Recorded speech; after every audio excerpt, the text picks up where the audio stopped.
Bismillahirrahmanirrahim. Alhamdulillahirabbil alamin wassalatu wassalamu ala Rasulillah wa ala alihi wa ashabihi wa man tabi'ahum bi ihsan ila yaumiddin. Amma ba'd. Alhamdulillah kita lanjutkan kajian kitab dan pembahasan sifat salat Nabi sallallahu alaihi wa ala alihi wasallam. Kita sebelumnya sudah selesai dari membahas bacaan salat yaitu bacaan Al-Fatihah. Nah, sekarang masih kita lanjutkan beberapa masalah tentangnya.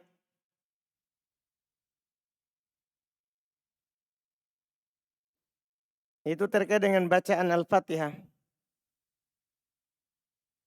Di halaman 114, sahkah salat seorang yang membaca dalam hati? Ini adalah pembahasan yang diikutkan dari pembahasan Al-Fatihah. Karena kadang seorang salat tidak baca, dalam artian tidak bergerak bibirnya, lisannya. Sah enggak orang salat seperti itu? Sepakat para ulama bahwa ketika salat seorang harus melafadzkan bacaannya. Harus dilafatkan. Dilafatkan itu beda kalau disuarakan. Beda ya, lafat itu maksudnya bergerak. Bibirnya, lidahnya. Itu disepakati, tidak ada silang pendapat. Dengan dalil hadis riwayat Imam Al-Bukhari dari sahabat Khabbab Ibnul Arid. Bahwasanya dia ditanya, "Akana Nabi sallallahu alaihi wasallam yaqra'u fi dhuhri wal 'asr?" Apakah Nabi sallallahu alaihi wasallam membaca pada salat zuhur dan asar? Naam, kata beliau iya. Kan maksudnya kan salat zuhur asar kan salat apa? Sirriyah kan, salat yang tidak dijaharkan. Jadi kan maghrib, isya, subuh jelas Nabi baca. Apakah zuhur asar Nabi baca? Kata Khabbab, naam, iya. Kulna, mereka berkata, bi ayyi syai'in kuntum ta'rifun. Dengan apa kalian tahu? Kan suaranya tidak dijaharkan. Dengan apa kalian tahu? Qal, kata Khabbab, bittirabi lihyatihi. Dengan dari gerakan jenggot beliau. Jadi bergerak jenggotnya. Tentunya kalau bergerak jenggotnya berarti bergerak bibirnya. Dipahami ini? Sama Abu Sulaiman? Jadi bergerak bibirnya. Dalil di atas ini sangat jelas menunjukkan benarnya kesepakatan para ulama bahwa bacaan dalam sholat itu harus diucapkan. Dan paling sedikitnya menggerakkan lisan. Menggerakkan bibir kalau itu keluarnya dari bibir. Ya, kalau keluar dari lidah. Ya kan? Bukan lidah saja.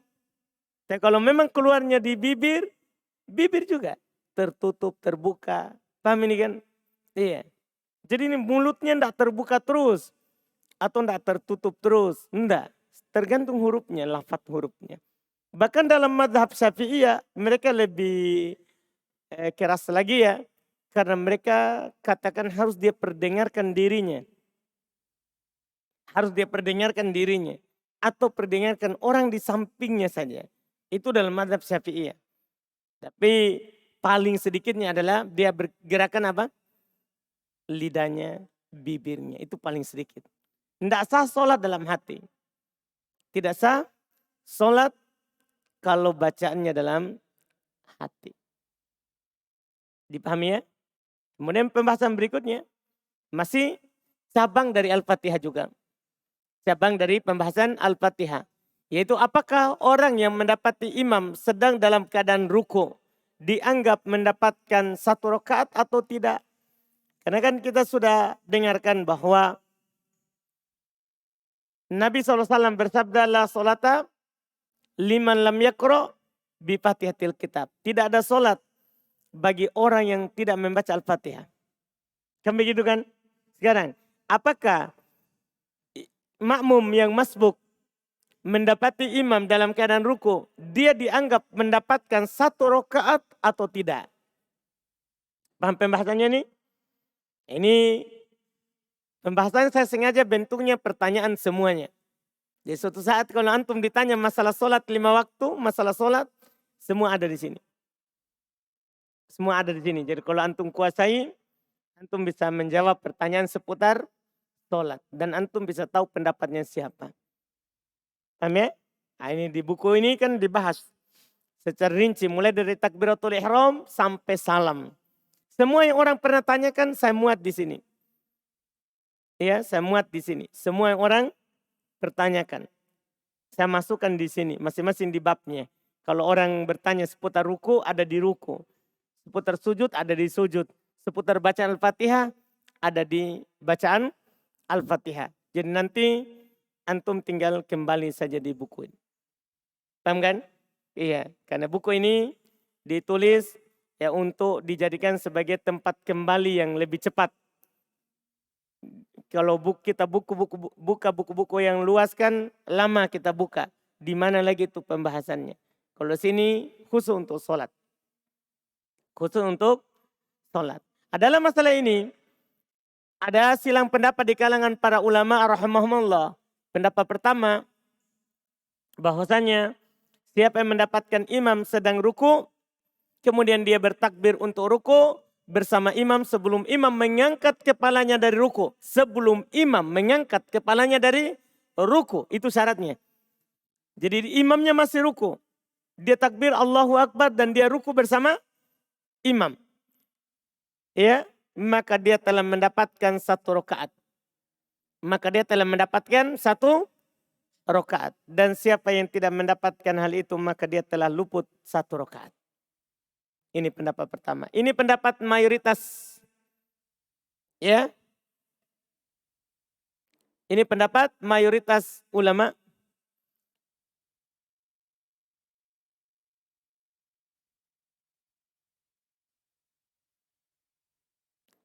Bahkan disebutkan oleh Imam Ahmad bahwasanya tidak ada seorang pun dari ahlul Islam menyelisih hal itu. Ini yang disebutkan ya. Pendapat ini adalah pendapat siapa? Mayoritas ulama dan tidak ada seorang pun dari ahlul Islam katanya yang menyelisihinya. Saking kerasnya Imam Ahmad. Iya. Dan telah dihikayatkan oleh Ibnu Ishaq, Ibnu Rahawai dan selainnya kesepakatan di atas hal itu. Yaitu siapa yang mendapat imam sedang ruku, maka dia telah dianggap telah mendapatkan 1 rakaat. Ini diperhatikan dan yang paling penting adalah dalilnya. Dan mayoritas berdalil dengan hadits Abu Bakrah yang diriwayatkan oleh Imam Al-Bukhari, annahu intaha ila Nabi sallallahu alaihi wasallam wa huwa raqi'. Bahwasanya dia sampai kepada Nabi sallallahu alaihi wasallam yang sedang sholat dalam keadaan Nabi sallallahu alaihi wasallam sedang ruku. Faraka qabla ayyasila ila shaf. Maka dia pun ruku sebelum sampai ke shaf. Saking maunya dapat ini supaya tidak masbuk. Ini supaya tidak masbuk. Jadi dia ruku sebelum sampai ke shaf. Jadi imam sudah ruku ini. Nabi sedang ruku. Akhirnya dia ruku sebelum sampai ke shaf. Karena maunya dapat. Fadzakara dzalika lin-nabi, maka hal itu disebutkan kepada Nabi. Faqal, kata Nabi, zadakallahu hirsan wala ta'ud. Nabi cuma katakan, semoga Allah menambah semangatmu tapi jangan diulangi. Yang dilarang diulangi adalah ruku di luar shaf. Saking karena mau dapat 1 rakaat, akhirnya dia ruku di mana? Di luar shaf. Tidak mau masbuk. Takut dicatat namanya mungkin ya kalau santri. Paham gak nih? Akhirnya baru masuk, langsung lari. Ruku. Allahu Akbar, langsung ruku. Masih di luar shaf. Baru dia berjalan sambil ruku. Kata Nabi, zadakallahu hirsan wala ta'ud. Semoga Allah menambah semangatmu tapi jangan diulangi.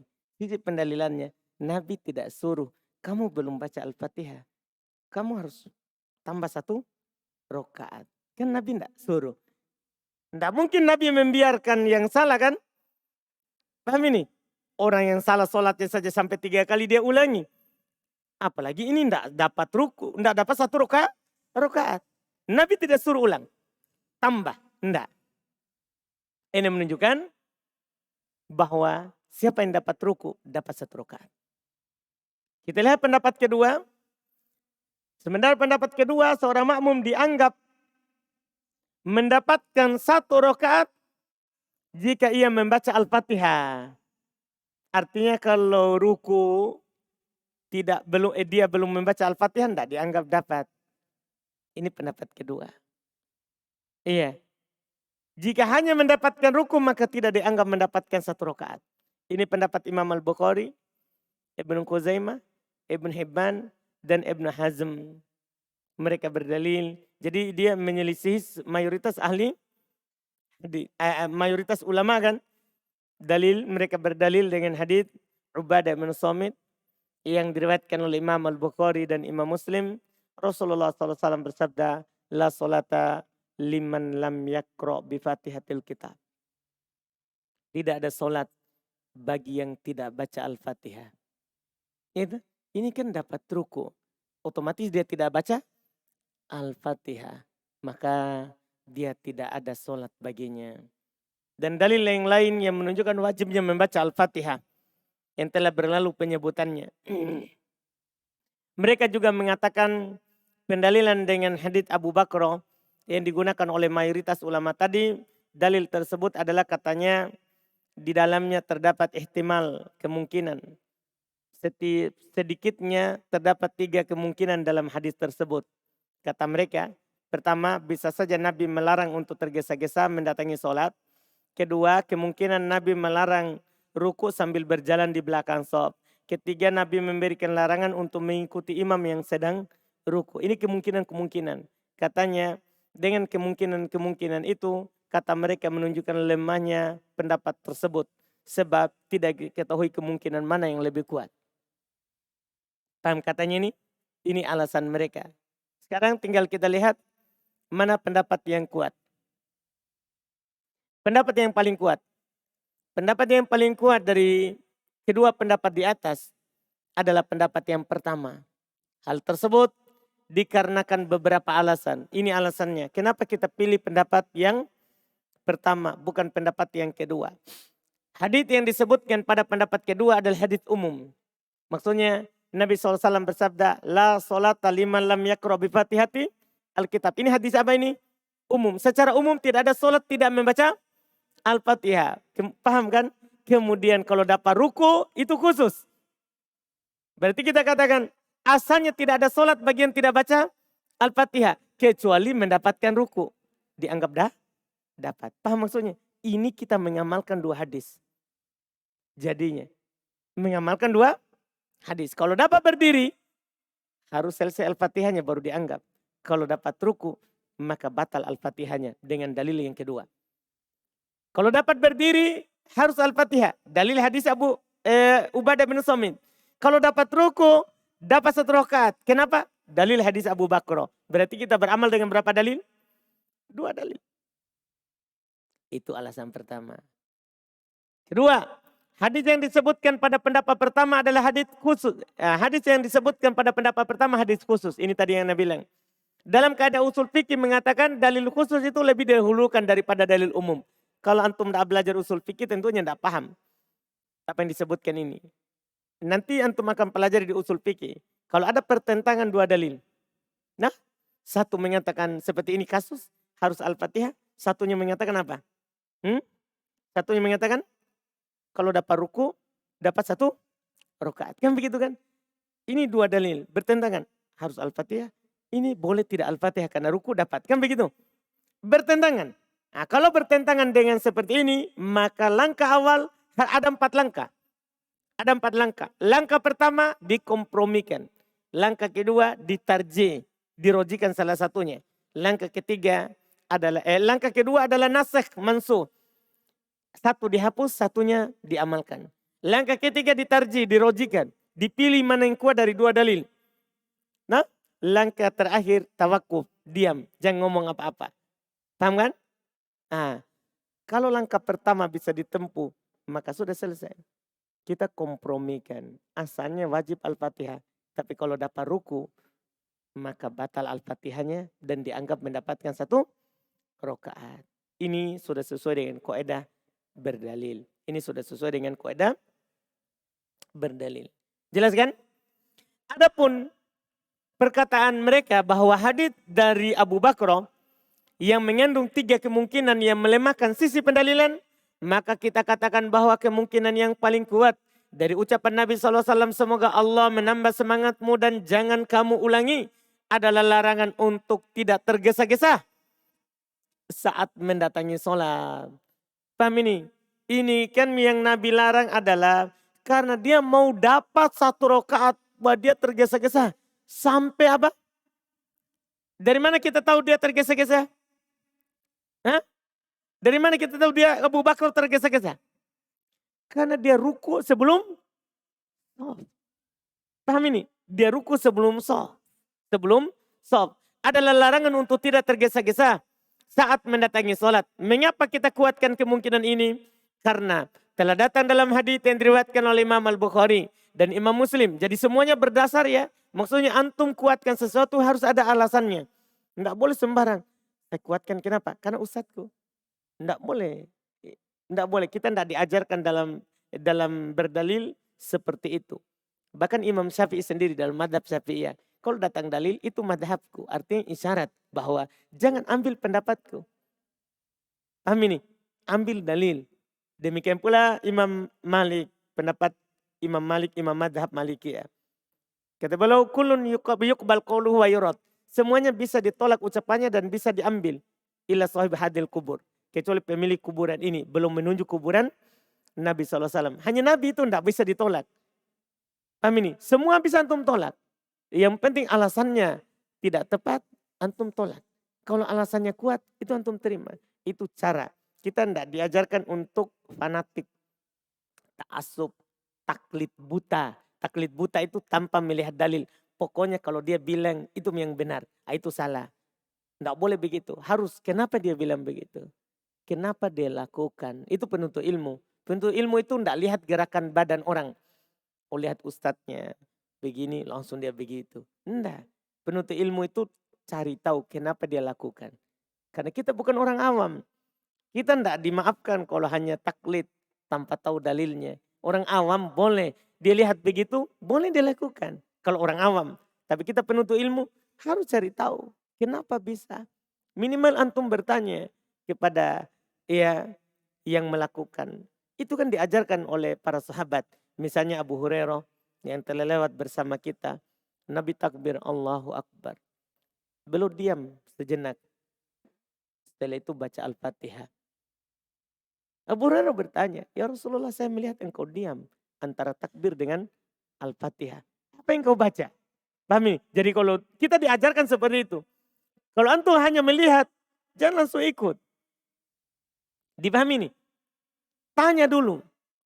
Lihat contohnya ini diajarkan oleh para sahabat. Kan kita kan pengikut Nabi di atas pemahaman sahabat. Harus begitu caranya.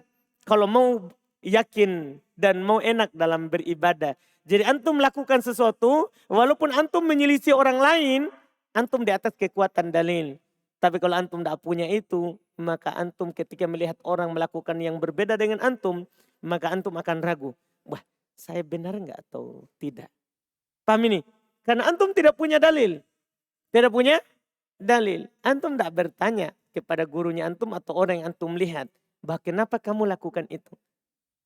Dipahami ini? Nah, ini yang kita diajarkan seperti itu. Nah, lihat ini.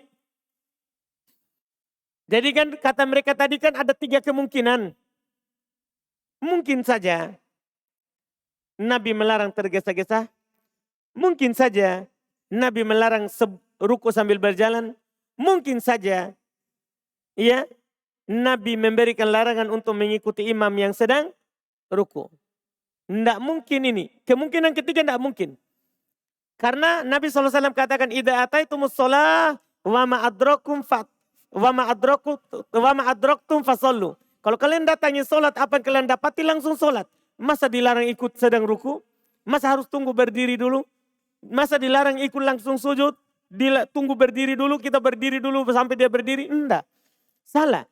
Kalau kita mendatangi salat, langsung ikut apa yang kita dapatkan. Berarti kemungkinan ketiga kan batal. Paham ini kan? Memang sudah batal dia kemungkinan ketiga. Sisa kemungkinan kedua, ruku sambil berjalan atau tergesa-gesa. Lihat. Katanya adalah larangan untuk tidak tergesa-gesa saat mendatangi sholat. Itu kemungkinan yang kita ambil.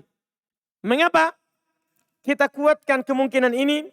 Karena telah datang dalam hadits yang diriwayatkan oleh Imam Al-Bukhari dan Imam Muslim. Larangan untuk tergesa-gesa ketika mendatangi sholat. Rasulullah SAW bersabda, "Idza tuwiba lis-sholati fala ta'tuha wa antum tas'aun.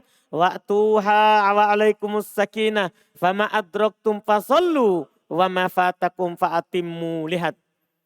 Jika iqamat sholat telah dikumandangkan, maka janganlah kalian datang sambil berlari, namun datanglah dengan tenang. Ini ajaran untuk kita, karena sebagian orang dari pintu sana dia lari. Takut bahaya ini, masbuk. Iya, lebih baik masbuk. Tidak apa-apa tuh kena marah sedikit.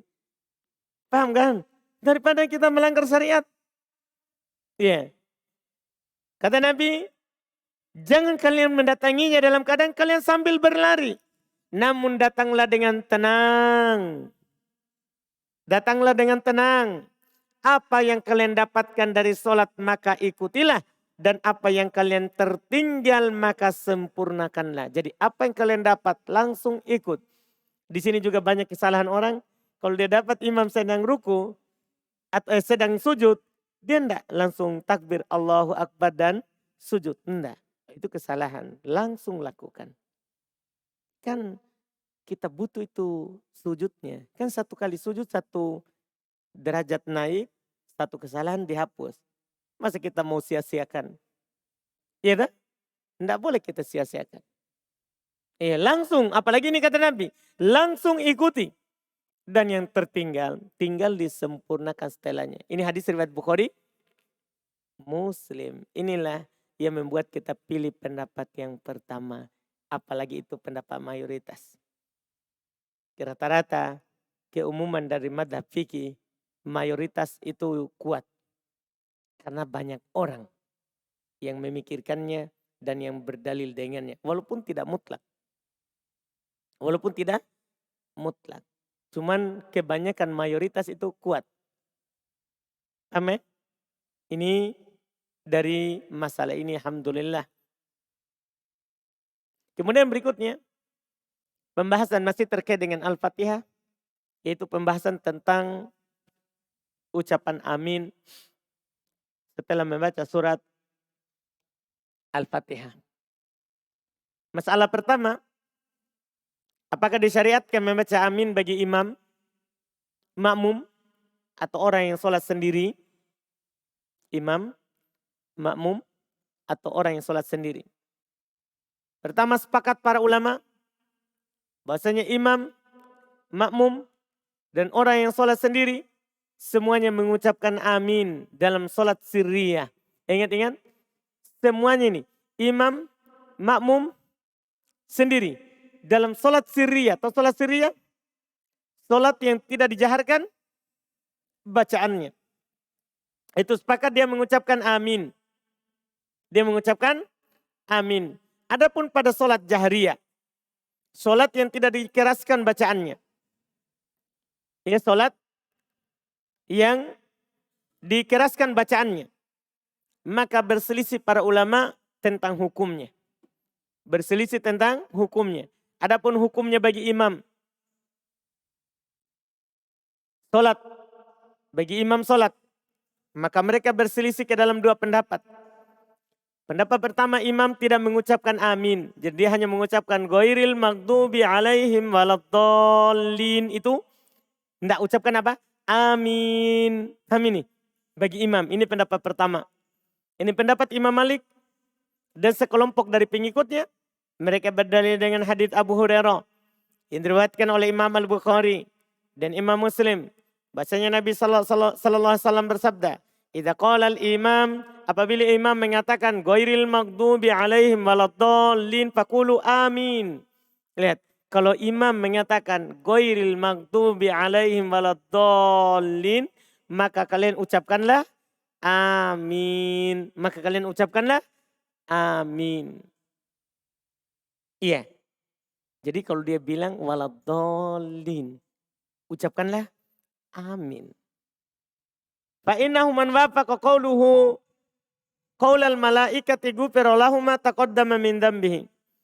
Sesungguhnya barang siapa yang ucapan aminnya bersamaan dengan ucapan aminnya para malaikat, maka akan diampuni dosa-dosanya yang telah berlalu. Ini pendapat pertama. Pendapat kedua, ini masih bagi imam. Bagi imam disunahkan untuk mengucapkan amin. Ini adalah pendapat mayoritas ulama. Mayoritas yang ini menyelisih Imam Malik. Ya, mereka berdalil dengan hadis Abu Hurairah yang dikeluarkan oleh Imam Al-Bukhari dan Imam Muslim. Nabi SAW bersabda, "Idza ammana al-imam fa'amminu, fa innahu man wafaqa ta'minuhu ta'minal malaika, ghufira lahu ma taqaddama min dzambihi." Jika imam membaca amin. Jika imam membaca amin. Paham ini?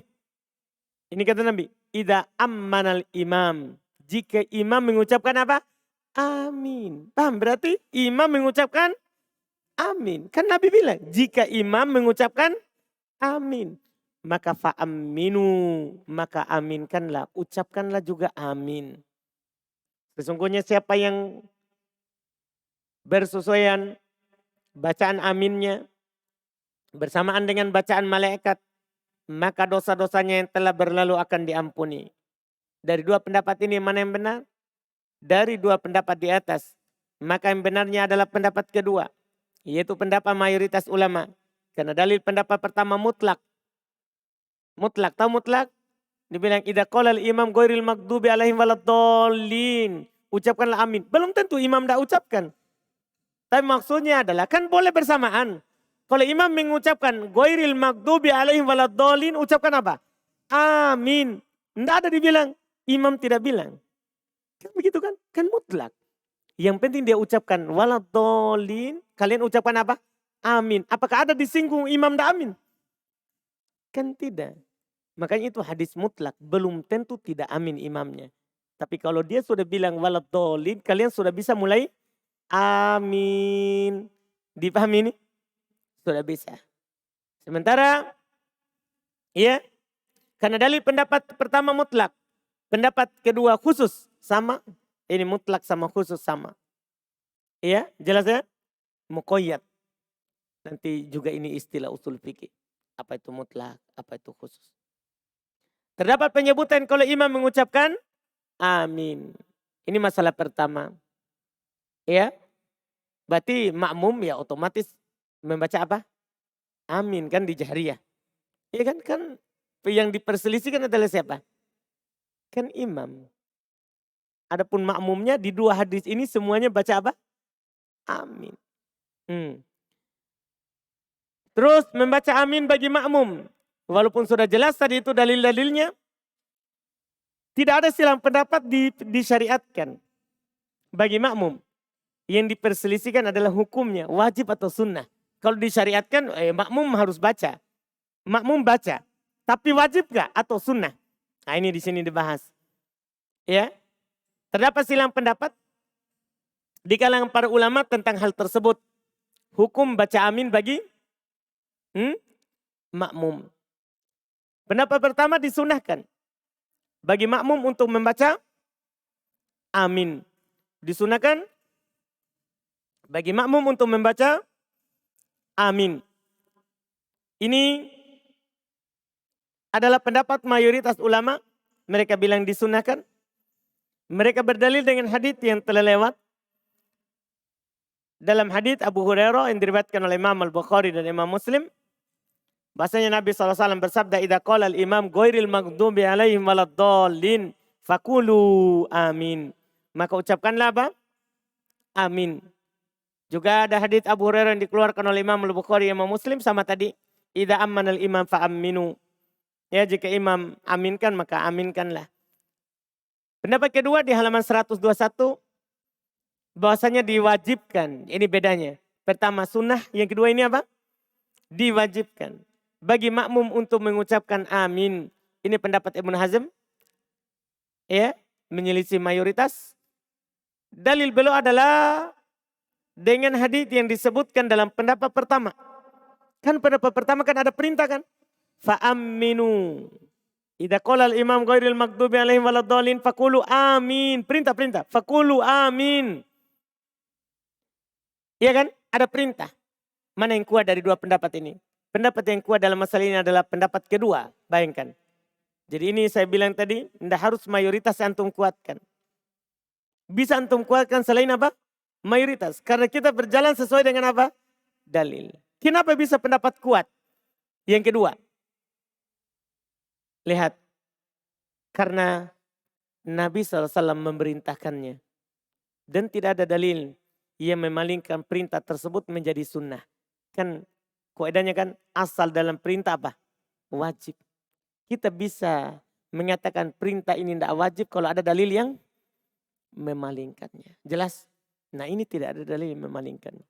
Semuanya masih Nabi katakan. Kalau imam mengucapkan waladolin, ucapkan amin. Kalau imam mengucapkan amin, maka ucapkan apa? Amin. Lafadznya semuanya ada perintah. Nah, adapun mereka yang mengatakan bahwa ada hadis yang memalingkan hukumnya menjadi sunnah. Itu hadis salah seorang sahabat yang salah solatnya dikatakan bahwa tidak ada padanya perintah untuk mengucapkan amin. Nah, itu yang mengatakan, oh tidak wajib karena ketika Nabi mengajarkan orang salah solatnya kan tidak ada ucapan apa? Amin sebagaimana telah lewat hadisnya. Maka kita katakan bahwa semua yang disebutkan dalam hadis tersebut adalah rukun-rukun dalam solat. Kita tidak berbicara rukun. Amin bukan rukun, iya kan? Yang disebutkan dalam hadis itu semuanya apa? Semuanya apa? Rukun dalam solat. Sementara ucapan amin termasuk dalam kewajiban solat. Kan beda. Dipahami nih? Ini alasan-alasan yang bagus. Ini Anda nukil dari yang disebutkan oleh para ulama kita. Sehingga kita paham kenapa saya berpendapat ini. Anda paham kan? Kenapa saya harus pegang? Ini alasan-alasan yang harus disebutkan.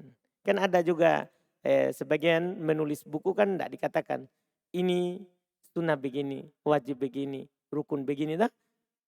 Tanpa dijelaskan alasan. Sehingga kadang kita kalau melihat perselisihan akhirnya bingung lagi. Bingung lagi, tidak kuat saya berpegang kenapa begitu. Paham ya? Nah, ini semua alasan ini disebutkan. Kemudian, apakah bacaan amin diperdengarkan atau tidak? Ini masalah ketiga terkait dengan pembahasan amin. Jadi amin ini bukan masalah sedikit. Ini sudah ketiga. Dalam masalah ini terdapat 3 pendapat di kalangan para ulama. Pendapat pertama ucapan amin setelah bacaan surah Al-Fatihah dalam sholat diperdengarkan oleh imam dan makmum. Ini pendapat Atha, Al-Auza'i, Imam Syafi'i, Imam Ahmad, dan keumuman ahli hadis. Diperdengarkan. Amin. Diperdengarkan. Dan pendapat ini adalah pendapat mayoritas ulama. Ya, mayoritas ulama. Mereka berdalil dengan hadis juga yang telah lewat. Hadis Abu Hurairah riwayat Imam Al-Bukhari dan Imam Muslim. Bahwasanya Nabi SAW bersabda, "Idza qala al-imam ghairil maghdubi alaihim waladdallin faqulu." Ucapkanlah. Paham ini? Ada suaranya. Amin. Seperti itu. Juga hadis, "Idza ammanal imam fa aminu." Apabila imam mengaminkan maka ucapkanlah amin. Jelas sekali bagi kita dari kedua lafaz hadis ini bahwa ucapan itu ya kalau dia bersuara. Demikian pula mereka berdalil dengan hadis Wa'il ibn Hujr yang diriwayatkan oleh Imam Abu Daud dan disahihkan oleh Syekh Al-Albani rahimahullah dalam Sunan Abu Daud. Kata Wa'il ibn Hujr, karena Rasulullah SAW idza qara'a waladdallin. Adalah Rasulullah SAW apabila belum membaca waladdallin. Qala maka beliau berkata amin. Wa rafa'a biha sautuhu wa rafa'a biha sautahu. Dan belum mengangkat dengannya suaranya. Lihat, mengangkat suaranya. Belum mengangkat apa? Suaranya. Jelas ini ya? Bahkan Atha berkata, yaitu yang tadi yang berpendapat dari kalangan tabi'in, saya mendapatkan 200 dari sahabat Nabi. Apabila imam mengucapkan amin, maka mereka mengucapkan amin sampai didengar di dalam masjid itu seperti suara gemuruh. Dipahami nih? Dalam masjid seperti suara apa? Gemuruh. Saking mereka apa? Dia perdengarkan. 200 sahabat dia jumpai ini Atha. Beliau seorang tabi'in. Beliau jumpai 200 sahabat. Mereka semuanya mengucapkan apa? Amin dengan suara yang dikeraskan. Sampai ada suara di masjid. Pendapat kedua, ucapan amin setelah bacaan surah Al-Fatihah dalam sholat tidak diperdengarkan sir oleh imam dan makmum.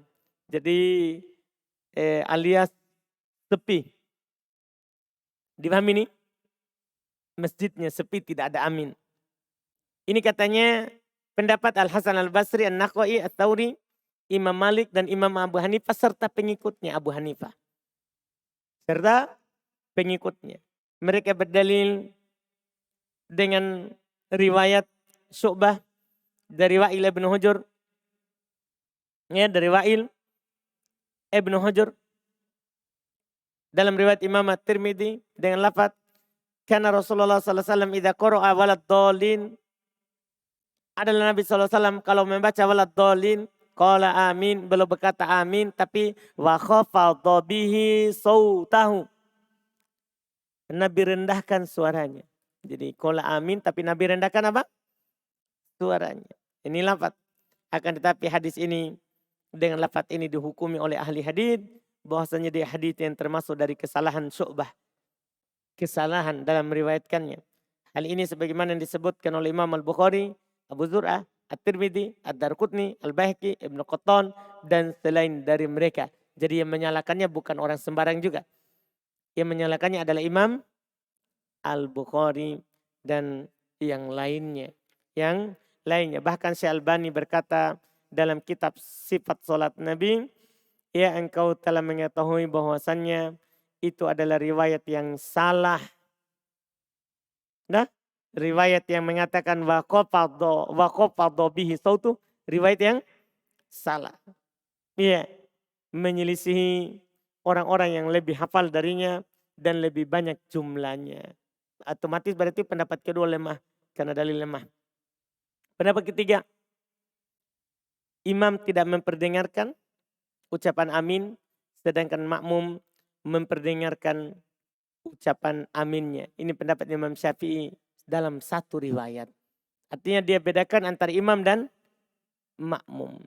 Dan antara imam dan makmum. Pendapat yang paling kuat dari ketiga pendapat di atas adalah pendapat yang pertama. Yaitu pendapat mayoritas ulama sebagaimana dinukil oleh Ibnu Munzir, Ibn Abdul Bar, Imam An-Nawawi, dan Imam Ibn Hajar serta Al-Baihaqi. Semuanya menguatkan pendapat pertama karena dalilnya jelas. Karena dalilnya apa? Jelas dan lebih kuat. Kemudian masalah berikutnya lagi, apakah masalah keempat tentang amin? Apakah makmum tetap mengucapkan amin apabila imam tidak mengucapkan amin? Kan tadi sunnah disyariatkan antara imam dan makmum.